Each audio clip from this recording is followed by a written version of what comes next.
Rhapsody on a windy night. 12 o'clock.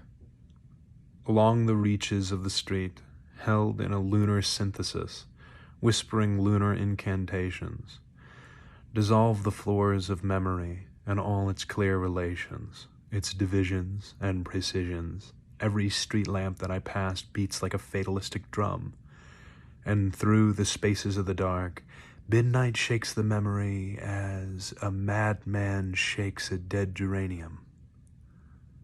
1:30. The street lamps sputtered. The street lamps muttered. The street lamp said, "Regard that woman who hesitates toward you in the light of the door, which opens on her like a grin. You see the borders of her dress is torn and stained with sand, and you see the corner of her eye twists like a crooked pin. The memory throws up high and dry a crowd of twisted things. A twisted branch upon the beach, eaten smooth and polished, as if the world gave up the secret of its skeleton, stiff and white. A broken spring in a factory yard, rust that clings to the form that strength has left, hard and curled and ready to snap. 2:30. The street lamp said, "Remark the cat which flattens itself in the gutter, slips out its tongue, and devours a morsel of rancid butter. So the hand of a child, automatic, slipped out and pocketed a toy that was running along the quay. I could see nothing behind that child's eye.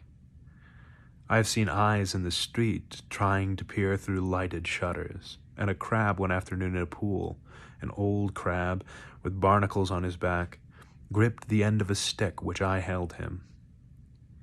3:30. The street lamp sputtered. The lamp muttered in the dark. The lamp hummed, "Regard the moon. La lune negarde encun rangoon." She winks a feeble eye. She smiles into corners. She smooths the hair of the grass. The moon has lost her memory. A washed-out smallpox cracks her face. Her hand twists a paper rose that smells of dust and eau de cologne. She is alone, with all the old nocturnal smells that cross and cross across her brain. The reminiscence comes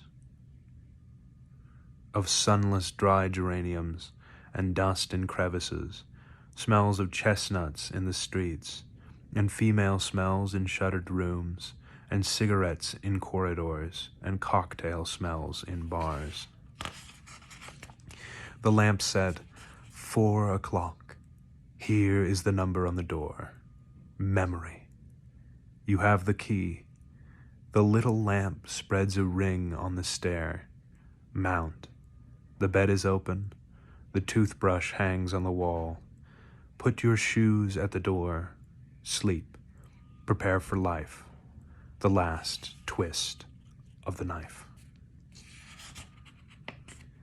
Morning at the window. They are rattling breakfast plates in basement kitchens, and along the trampled edges of the street, I am aware of the damp souls of housemaids, sprouting despondently at area gates. The brown waves of fog toss up to me, twisted faces from the bottom of the street, and tear from a passerby with muddy skirts, and an aimless smile that hovers in the air and vanishes along the level of the roofs.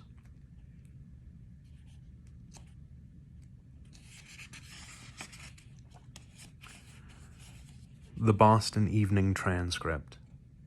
The readers of the Boston Evening Transcript sway in the wind like a field of ripe corn, when evening quickens faintly in the street, wakening the appetites of life in some, and to others bringing the Boston Evening Transcript. I mount the steps and ring the bell, turning wearily as one would turn to nod goodbye to La Rochefoucauld if the street were time and he at the end of the street. And I say, "Cousin Harriet, here is the Boston Evening Transcript."